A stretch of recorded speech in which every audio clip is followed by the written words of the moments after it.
오늘은 종려주일입니다. 예수님은 이 종려나무가지를 흔들는 백성들의 환영을 받으며 예루살렘으로 입성하셨습니다. 종려주일은 그 날을 기념하는 주일입니다.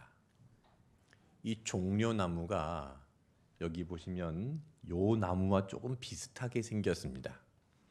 이 종려나무는 승리와 기쁨과 평화의 상징으로 사용되었습니다. 오늘 이 종려주일 예배를 드리는 여러분의 마음속에도 승리와 기쁨과 평화가 가득하시기를 축복합니다. 예수님은 그 백성들의 환영을 받으며 예루살렘 성으로 입성하셨지만 예루살렘에 들어가셔서 대제사장들에게 붙잡혀 빌라도에게 넘겨지셨습니다. 그리고 로마 군인들에게 채찍을 맞으시고 십자가에 달려 죽으셨습니다. 십자가는 그 당시 사형 도구였습니다. 가장 극악무도한 중죄인을 처형하는 사형 도구였습니다. 이 십자가형이 너무나 참혹했기 때문에 그 현장을 목격한 사람들은 트라우마에 시달려 정신적인 고통을 받기도 했다고 합니다. 십자가는 그렇게 참혹한 것이고 또한 십자가 위에서 처형당하는 사람들은 온몸이 벌거벗겨진 채 수치를 당하였습니다. 죽음보다 더 괴로운 것이 부끄러움을 당하는 것이라고 하죠. 예수님은 그런 부끄러움을 당하셨습니다. 예수님은 그 사람들에게 욕설을 들으시고 침뱉음을 받으시면서 십자가에 죽으셨습니다. 그래서 십자가라 하면 참혹하고 고통스럽고 수치스러운 저주의 대상으로 여겼습니다. 그런데 오늘날 십자가는 어떻습니까? 아름다운 장신구가 되어서 목에 걸고 다니기도 하고 귀에 걸고 다니기도 하지요. 어떤 나라에서는 국기에 십자가를 새겨 넣은 나라도 있습니다. 이 국기에 십자가를 새겨 넣은 나라들은 보면 대부분 복지국가가 되었습니다. 이처럼 십자가는 지금 승리와 영광의 상징이 되었습니다. 특별히 로마 제국은 그 십자가를 사형 도구로 삼았던 나라인데 주 313년에 밀라노 칙령을 하고 로마가 기독교를 국교로 공인합니다. 그리고 로마 황제가 쓰는 왕관 위에 십자가를 보석으로 새겨 넣게 되었습니다. 고통과 수치의 십자가가 영광과 승리의 상징으로 바뀌는 대반전이 일어났던 것이죠. 어떻게 십자가가 사형 도구에서 사람들이 자랑스럽게 여기는 영광스러운 것으로 바뀌는 반전이 일어날 수 있었을까요? 십자가는 우연한 사건이 아닙니다. 십자가는 하나님의 계획입니다. 십자가는 오래전부터 구약시대 때부터 세밀하게 준비되어 온 하나님의 계획입니다. 이 구약의 수많은 예언을 통해서 예수님께서 십자가에서 죽으실 것을 예고했는데 구약 성경에 보면 약 200여 가지의 그런 예언들이 있습니다. 직접적으로 간접적으로 200여 가지 이상의 예언들이 있는데 구약의 수많은 증거들 가운데 오늘 두 곳만 좀 살펴보겠습니다. 먼저 시편 69편 21절 읽어보겠습니다. 그들이 슬개를 나의 음식물로 주며 목마른 때에는 초를 마시게 하였사오니. 네, 자 시편 69편은 예수님께서 이 땅에 태어나시기 전 약 1000년 전에 기록된 말씀입니다. 이 시편에 그러니까 장차 1000년 후에 태어나실 메시아께서 목마를 때에 초를 마시게 될 것이다 라고 예언을 합니다. 자, 이 시편의 말씀이 어떻게 실제가 되었는지 요한복음 19장 28절을 읽어봅니다. 그 후에 예수께서 모든 일이 이미 이루어진 줄 아시고 성경을 응하게 하려 하사 이르시되 내가 목마르다 하시니. 자, 예수님께서 십자가 위에서 7가지의 말씀을 하셨는데 그 중에 내가 목마르다 하셨습니다. 예수님께서 십자가 위에서 겪으신 그 목마름은 구약 성경에 예언된 대로 1.1획도 틀림없이 아주 정확하게 성취가 된 것이죠. 자, 또 한 곳을 살펴보겠습니다. 출애굽기 12장 46절입니다. 한 집에서 먹되 그 고기를 조금도 집 밖으로 내지 말고 뼈도 꺾지 말지며. 자, 이 출애굽기의 이 말씀은 유월절의 어린 양을 어떻게 해야 되는가 하는 규례인데 이 어린 양의 뼈를 꺾지 말라 그랬습니다. 예수님은 유월절에 그 어린 양이 되셔서 우리를 위해서 십자가에서 죽으셨습니다. 예수님께서 십자가의 어린 양이 되셔서 못 박히실 때 어떻게 이 말씀이 그대로 실체가 되었는가? 요한복음 19장 36절을 보겠습니다. 이 일이 일어난 것은 그 뼈가 하나도 꺾이지 아니하리라 한 성경을 응하게 하려 함이라. 네, 사도 요한이 십자가에 달리신 예수님의 모습을 바라보면서 이 말씀을 기록했습니다. 이렇게 예수님께서 십자가에 달리시면서 그 뼈가 하나도 꺾이지 아니하신 것은요, 성경에 있는 말씀을 응하게 하려 하심이라. 그 출애굽기 12장 46절에 어린 양의 뼈를 꺾지 말라 하신 그 말씀을 그대로 이루시려고 예수님께서는 십자가 위에서 그렇게 돌아가셨는데, 이 당시 로마 군인들은요, 십자가 처형을 빨리 끝내기 위해서 사형수의 다리를 꺾었다고 합니다. 이 십자가에 이렇게 매달리게 되면 중력의 영향으로 인해서 몸이 아래로 쏠리게 됩니다. 그러면 팔은 매달려 있죠. 그러면 이 팔에 매달려 있는 이 팔의 중력의 힘을 이용해서 몸은 체중은 밑으로 쏠리고 이 횡격막이 심한 압박을 받게 되고 숨을 쉴 수 없는 이 호흡 곤란이 찾아와서 결국은 그렇게 사망에 이르게 되는데, 그래서 이 사형수들은 숨을 쉬기 위해서 어떻게 합니까? 필사적으로 다리에 힘을 주어서 체중을 위로 올리려고 합니다. 그래서 로마 군인들이 다리를 꺾어버리면 이 사형수가 빨리 운명을 하기 때문에 처형을 빨리 끝내기 위해서 다리를 꺾었습니다. 그런데 예수님은요, 다리가 꺾이지 않으셨습니다. 십자가에서 그 처절한 고통을 온몸으로 다 받아내시면서 이 구약에 있는 어린 양의 뼈를 꺾지 말라 하신 이 예언의 말씀을 마지막 순간까지 십자가에서 온전히 이루신 것입니다. 얼마나 참혹한 모습입니까? 자, 이런 참혹한 모습을 보면서 사도 요한이 어떻게 기록을 했는가? 자, 말씀을 다시 보세요. 요한복음 19장 28절을 보시면 성경을 응하게 하려 하사, 그리고 요한복음 19장 36절에도 보시면 성경을 응하게 하려 하심이라. 이 두 번이나 거듭해서 성경을 응하게 하려고 예수님께서 그런 모습으로 십자가에 달려 죽으셨다라고 기록을 하고 있습니다. 그러니까 십자가의 참혹한 장면을 구약 성경을 이루기 위한 하나님의 섭리로 본 것입니다.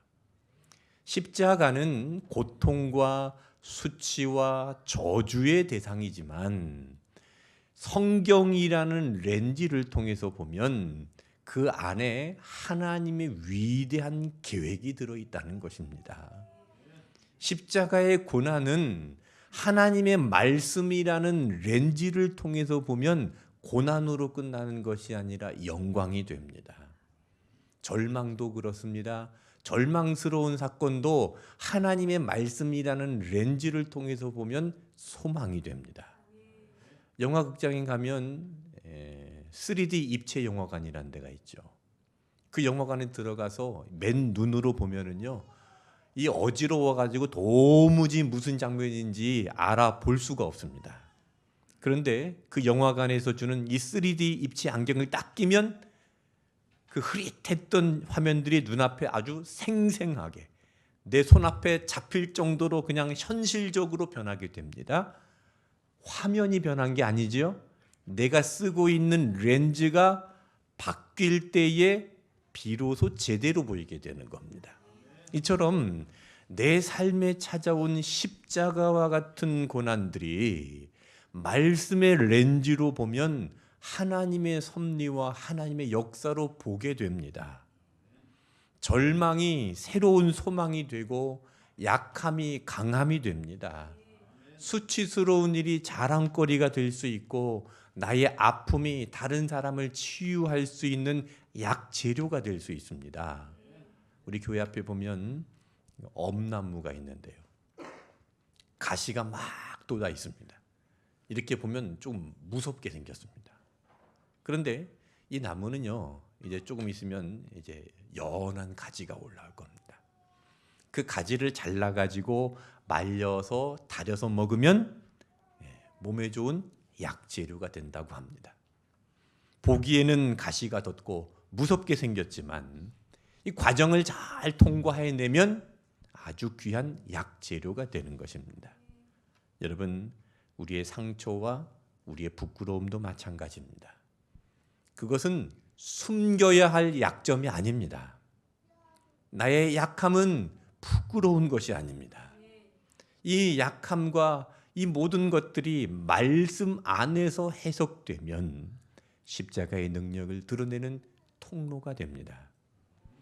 말씀으로 재해석된 상처는 십자가의 능력을 나타내는 훌륭한 약재료가 될 수 있음을 믿으시기를 바랍니다.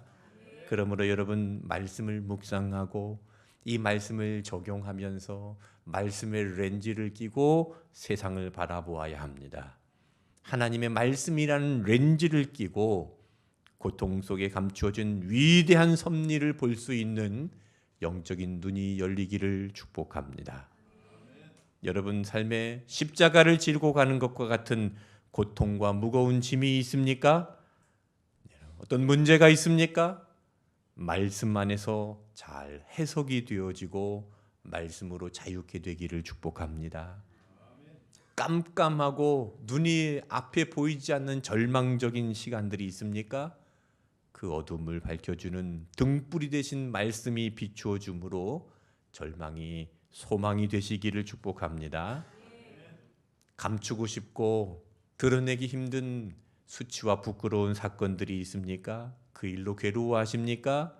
여러분, 그 일로 마음 졸이고 혼자 괴로워하지 마시고 하나님 앞에 나와 이 말씀의 렌즈를 끼고 그 안에 숨겨진 하나님의 섭리를 발견하시기를 축복합니다. 오늘 우리가 찬송가를 불렀는데요, 주의 보혈 능력이 있도다 라는 찬송을 불렀습니다. 여러분, 주의 보혈 능력 있음을 믿습니까? 주님의 보혈이 왜 능력이 있는가? 히브리서 9장 22절에 보니까 피 흘림이 없은즉 사함이 없느니라 했습니다. 여러분, 우리의 죄를 사하는 능력은 돈도 아니고 명예도 아니고 많은 사람들이 모이는 것도 아니고 오직 예수님의 보혈의 능력에 있습니다. 예수님의 그 보혈의 능력이 어떤 능력을 가지고 있는가? 이 시간 십자가에 달리신 예수님의 모습을 좀 묵상해 보기를 원합니다. 먼저 십자가에 달리신 예수님은요, 머리에 가시관을 쓰셨습니다. 중동 지역에서는 이 가시나무가 아주 이 가시가 못처럼 크고 날카롭습니다. 그런 가시나무로 가시관을 엮어서 예수님 머리 위에 쓰셨습니다. 왜 예수님께서 그 가시관을 쓰시고 머리에 피를 흘리셔야 했을까요? 그것은 바로 우리가 머리로 지은 모든 죄를 용서하시기 위함입니다. 우리가 머리로 짓는 죄가 얼마나 많습니까? 다른 사람보다 나를 높게 여기는 교만한 생각, 다른 사람을 함부로 판단하는 정죄의 생각, 악한 것을 계획하고 있는 악인들의 꾀. 시편 1편 말씀에 보면 복 있는 사람은 악인들의 꾀를 따르지 아니한다 했습니다. 악인들의 꾀를 따르는 것은요, 곧 악한 생각에 동조하는 것입니다. 악한 생각의 흐름을 따라가는 것도 우리가 머리로 짓는 죄입니다. 복 있는 사람은 그 악인들의 꾀를 따르지 않습니다. 그 악인들의 머리에, 그 생각에 동조하지 않습니다. 여러분 머릿속에 악한 생각이 틈이 타거나 그것을 따르고 싶은 유혹이 몰려올 때마다 십자가 위에서 머리에 가시관을 쓰신 예수님을 바라보시기를 바랍니다. 다른 사람을 깎아내리고 나를 높이려는 교만한 생각이 올라올 때마다 가시관을 쓰신 예수님을 바라보시기를 바랍니다. 예수님께서 머리에 흘리신 그 거룩한 보혈이 우리 머리에 있는 모든 악한 생각의 흐름을 끊어주실 줄로 믿습니다. 자, 그리고 두 번째로 예수님은 로마 군인들의 채찍에 맞으셔서 그 가슴이 갈기갈기 찢기시고 피투성이가 되셨습니다. 예수님께서 왜 그 가슴이 붉은 피로 물들어야 했을까요? 그것은 우리의 마음으로 짓는, 겉으로 드러나지 않지만 우리의 마음속에 은밀하게 남아있는 모든 죄를 깨끗하게 씻어주시기 위함입니다. 두 마음을 품고 입으로는 하나님을 사랑한다 말하지만 마음속으로는 세상과 돈과 명예와 하나님이 아닌 다른 것들을 품었던 우리의 마음속의 죄를 사해 주시기 위해서 채찍에 맞으셨습니다. 다른 사람들은 모릅니다. 내 마음속에 깊이 숨겨놓은 그 은밀한 죄를 용서하시기 위해서 십자가에서 채찍에 맞아 피를 흘리셨습니다. 여러분 마음속에 두 마음이 일어나려고 할 때 그 가슴에 채찍에 맞으신 예수님을 바라보십시오. 여러분 마음속에 누구에게도 들키지 않고 숨기고 싶은 은밀한 죄가 파고 들어올 때 십자가 위에서 피를 흘리신 예수님을 바라보십시오. 주님의 보혈은 위대한 능력이 있습니다. 우리의 마음속에 남아있는 숨겨진 죄를 깨끗하게 하실 뿐만 아니라 그 안에 새겨져 있는 상처와 아픔까지도 온전히 치유하는 생명의 능력이 있습니다. 자, 세 번째로 예수님의 손은 그 양손이 거대한 대못에 박히셨습니다. 왜 예수님의 손에 못이 박히고 예수님의 손에 피가 흘렀을까요? 이것은 우리가 손으로 지은 모든 허물을 씻어주시고 용서해 주시기 위함입니다. 우리의 손은 행위의 도구입니다. 우리가 이 손으로 얼마나 많은 행위를 합니까? 그런데 그 행위 가운데 많은 죄를 짓습니다. 남의 것을 탐내고 도둑질하는 손, 뇌물을 주고받는 손, 누군가에게 폭력을 행사하는 손, 그리고 이기심으로 나의 것만 움켜쥐려고 하는 손. 여러분, 우리의 손이 그렇게 나의 것만 움켜쥐려고 할 때, 더러운 곳으로 자꾸 손이 가려고 할 때 양손에 대못이 박히신 예수님을 바라보시기를 바랍니다. 죄를 향하고 있는 그 손은요, 십자가의 사랑 앞에서 반드시 멈추게 되어 있습니다. 저와 여러분의 손이 죄를 향한 손이 아니라 다른 사람을 살리는 생명의 손이 되기를 축복합니다. 저와 여러분의 손이 누군가를 괴롭게 하고 상처를 주는 손이 아니라 고통받고 있는 자들을 위로하고 쓰러져 있는 자를 일으켜주는 손이 되기를 축복합니다. 네 번째로 예수님은 두 발에 커다란 대못이 박히셨습니다. 이것은 우리가 발로 지은 모든 죄를 용서하시기 위함입니다. 우리의 발이 얼마나 자주 그릇된 길로 갑니까? 자, 이사야 53장 6절 말씀을 읽어보겠습니다. 우리는 다 양 같아서 그릇 행하여 각기 제 길로 갔거늘 여호와께서는 우리 모두의 죄악을 그에게 담당시키셨도다. 우리 발은요, 이 성경 말씀에 있는 것처럼 각기 제 길로 가려고 합니다. 늘 제멋대로 갑니다. 가지 말아야 될 곳을 갑니다. 은밀한 죄의 장소를 찾아가고 쾌락을 향해 달려갑니다. 여러분, 우리의 발이 가서는 안 될 곳으로 향하려 할 때마다 대못이 박히신 예수님의 발을 바라보십시오. 나를 대신해서 십자가에 못 박혀 피 흘리신 예수님의 그 발을 믿는 사람은요, 그 발걸음이 닿는 곳이 달라집니다. 그 발걸음이 어두운 곳을 다니지 않습니다. 그 발걸음은 밝은 곳으로 예수님께서 예비해 주신 생명의 길로 온전히 걸어가게 될 줄로 믿습니다. 자, 다섯 번째로 예수님은 옆구리에 창에 찔리셔서 피와 물을 흘리셨습니다. 요한복음 19장 34절 읽어보겠습니다. 그중 한 군인이 창으로 옆구리를 찌르니 곧 피와 물이 나오더라. 창으로 옆구리를 찔렀는데 뭐가 나왔습니까? 피와 물이 나왔습니다. 왜 피와 물이 나왔을까요?